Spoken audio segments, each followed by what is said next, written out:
All right, guys, today we've got this BMW. It's got a coolant leak and it's a comeback. So we know what's wrong with it, but we want you to learn from our mistake. Let's get into it. This is a 2017 BMW 230i with a 2-liter in it. Here's the backstory on it. Came in for an oil service, and during the oil service, we did our normal courtesy inspection, which is give the vehicle a good once over. And our tech found that the coolant line going down to the turbo had a lot of blue crusty. We'll pop a picture in here, but had a lot of blue crusty around here. All right, so coolant leak was coming right there at that fitting, at that swedge point. So let the client know, hey, we found this. It's not like an active, coolant leak coming out liquid right now, but it is clearly leaking, because that's something for you guys to look at when you're doing cooling system inspections, is look for whatever color antifreeze is in it. Normally, like if it's Toyota, it's pink, it'll have a pink crusty area where that coolant's coming out, or this one, in this case, it's blue, or whatever color it might be. Just look for any kind of crusty area around a coolant joint or connection. And if it is got that, that's basically the additive package in the coolant coming out of suspension as it leaks out and just kind of building up around it, drying and getting all crystallized. So he saw that, great find, right? And client says, let's get that taken care of. It's a very clean car, low mileage, 68,000 miles on this vehicle. And so we took care of it. Roughly 170-ish miles later, car comes back. Now he's got coolant on the ground. Like, okay. So, remember, this thing didn't really have a problem before. It did, but nothing that he could see, something that we saw. Bring it back in, pressurize the system, and found a leak at the upper radiator hose where it connects to an outlet on the block, right? And most of you guys know that work on these cars, these don't have like clamps or anything. They've got these quick connections, which sometimes are not quick, but it's basically just a clip here with some O-rings in it and slides on and clips into place. Okay, well, we were over there. This is over here. Called the client up and let him know, hey, because now he's seeing something on the ground where it wasn't before. So we had to, it's over here. We really don't see any way we could have, had a part in that. It's just really crummy timing. He, totally understood, and he says, let's go ahead and take care of it. Got the upper radiator hose on it, and we repressure tested it just to be sure everything was good, and found another leak. So this one we did have something to do with. This one down here under the bottom of this hose, right up under here. It's hard to see it. I'll try to get it where you guys can see it a little bit. But there is a heater hose that connects to the upper radiator hose. So it looks very similar to this, okay, how it clips on. And after we got done with it and we pressure tested it, we found that leaking. Called the client up. We're not charging him for this. We're not charging him for this because we touched it, but we had to call the client up because we had to order the hose. He was expecting the car back that night. He wasn't going to get it back that night. So now, he's like, man, okay. Sent us an email. He's like, hey, I'm a little bit, he's a little edgy, and he wanted me to look at it. So I trust my guys 100%, but if somebody says, I really want you to look at it, I came out and looked at it. When I looked at it, I found, we got that taken care of, and Eric had already had that installed. Everything was good. And I was just kind of looking everything over, and I found on very slight, but on the water pump itself, I'm going to try to get you guys there is a valve right there.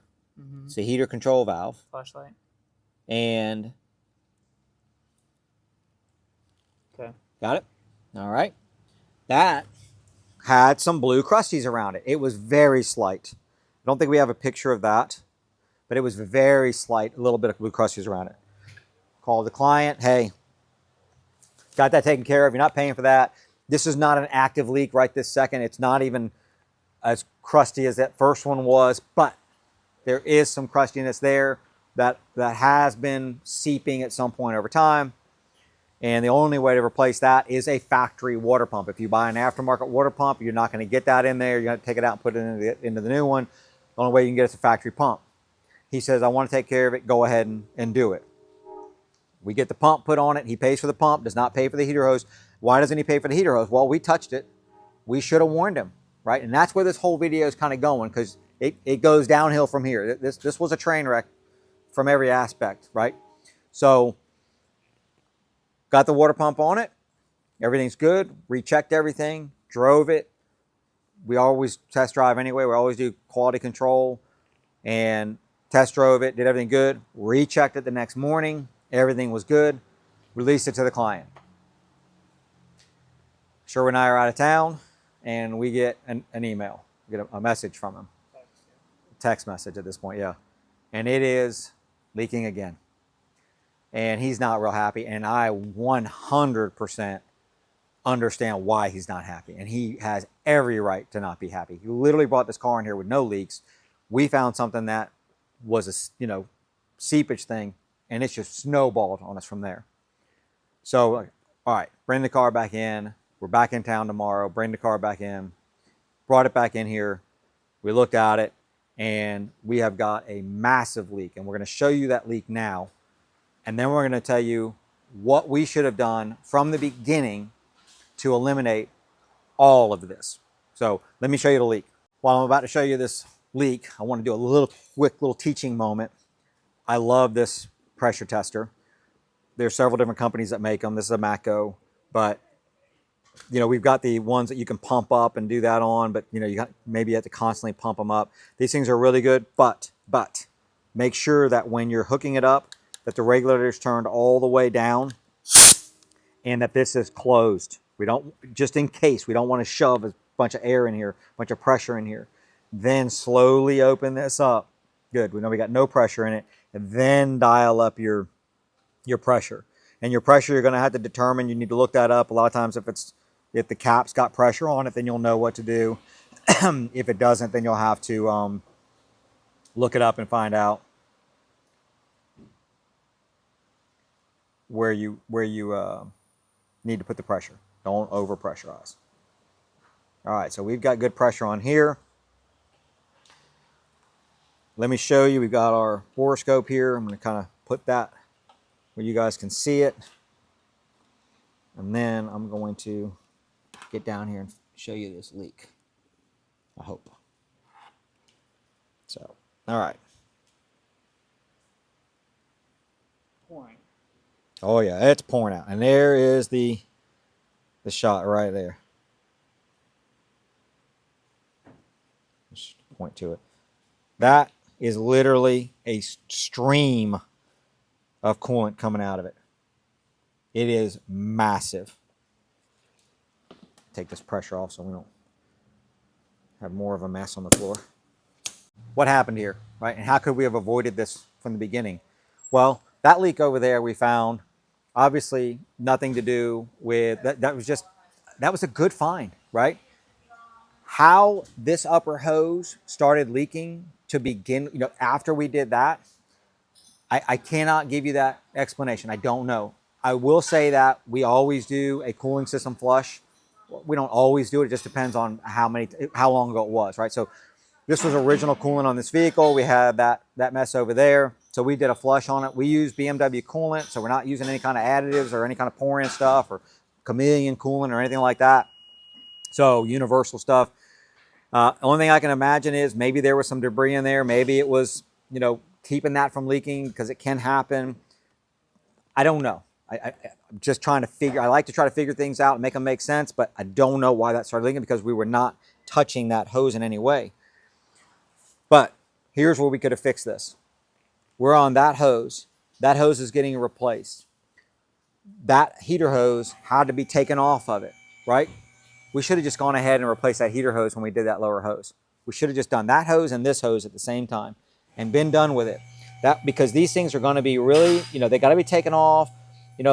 They're somewhat delicate. Those of you that work on these cars, first of all, sometimes how difficult those things can be to get off. That thing's in a crazy spot. Even if we don't do this one, just because we're pretty easy to get this one on and off, as far as we can get it pretty straight. When you're doing that one and your hand's up under there and you're trying to get it loose, you're wiggling it around, we should have just done that, right? Well, now, what's leaking now? was that what is leaking on this vehicle is the outlet that bolts to the cylinder block. And these outlets are notorious for going bad. These are common issues with this vehicle. And we work on enough of these vehicles that we should have seen that. We should have known that. That obviously wasn't leaking when it left here. There's no way that vehicle would have left here that big of a leak. But with us taking that hose, sitting there rocking it around, twisting it, trying to get it off, we weakened that plastic outlet that's already notorious, right? And there's a repair for that, right? There is an upgrade for that. You can go and get an aluminum outlet because that one's that one's plastic. And here we have an aluminum. So this one is going to be perfectly good. It's going to go on there, and it's never going to go bad, right? So what we should have done, was replace that. We should have said, listen, we're touching that heater hose. Let's go ahead and knock it out. That outlet is notorious. Let's knock it out, right? Let's go ahead and do it. And the reality is this: we could have posed, all this to the client, and we could have said, listen, you got the leak on the upper hose, but let me give you the scenario here. We got this hose that's attached to it. We need to go ahead and do that while we're in there, at least so we can eliminate that as a future issue. We're touching it. It's going to be a minuscule amount of labor to go ahead and do that while we're at it. And let's go ahead and put this outlet on here. A little bit more labor, but these things are notorious, and we're going to be definitely kind of pulling on that and twisting it around. There's no way around it, and it could fail in the future, right? Could fail immediately. So, and since then, because of obviously issues, we brought the client in, and we're like, showed him everything, had a long conversation with him, super nice guy, and we just showed him everything that happened. We were very straightforward. We failed on this.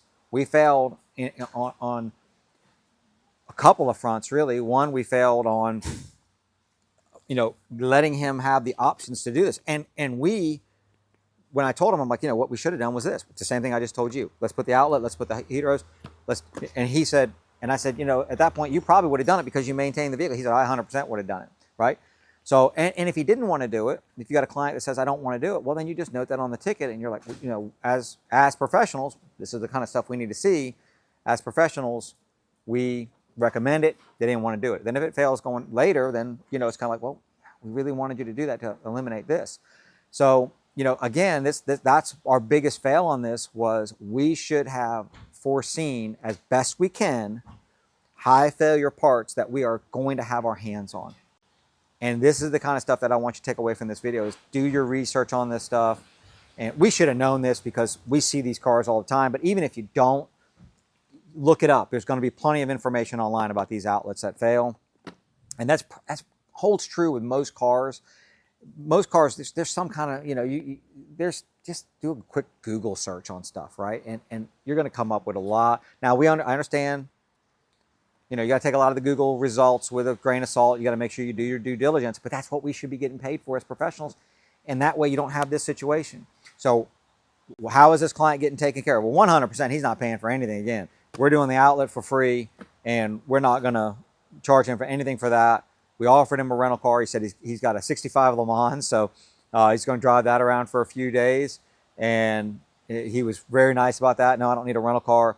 And we're going to get this thing taken care of, get it flushed out. We are going to keep it overnight tonight. We're going to get this on there, get everything filled, test driven, pressure tested a couple times, leave it tonight, come back the morning, recheck it, be sure everything's good. We clearly do not want to have another problem with him, with this vehicle for him. So, or for his wife, really. This is his wife's vehicle. Obviously, if you're working on this vehicle, this engine, right, you got the part number. If you're doing that upper hose, do this outlet, do that heater hose, be done with it, not have a problem with it. But even if you're working on started with European vehicles, these connections are all touchy. This plastic is touchy. When you start moving things around, they tend to leak, break. Some of them just break into pieces right away. Some of them will go down the road and leak a little bit down the road. So it's just a good idea that if you're going to be touching it and moving it around, anything that touches something that you're moving, I know it could be a domino effect because now you're touching this one and then you're going to be touching that one. It's just good to just know, let's just go ahead and cover this stuff and get it done. Don't smother, it. Don't overdo it, but there's going to be chances. So you need to be sure that you are doing the things that are problematic. The other thing is what we do is we put a budget on the repairs. So when we build out an estimate, we tell the client, hey, we've got a little bit of a budget on here. That way, if something does go, sideways, we've got a budget to deal with it. If it's not, everything goes perfectly to plan, then the budget comes off and it's actually cheaper than we quoted. So it's a good idea. It's kind of a good practice to have. Shout out to Greg, the owner of this vehicle. We appreciate you. We appreciate you, being really understanding with this. We know you watch the channel, so we do appreciate that too. Hope you guys like this video. It's a chance to learn, one, maybe some technical stuff on what to replace, and two, how to take care of a client. When you make a mistake, just own it and just take care of them, and then they'll be a client for life. So appreciate you watching. If you liked it, thumbs up, subscribe, bell notification. You know what to do. Leave a comment down below. Let us know, if you've had problems with these, if you had problems with something similar, how have you solved it? Appreciate you watching. See you in the next one.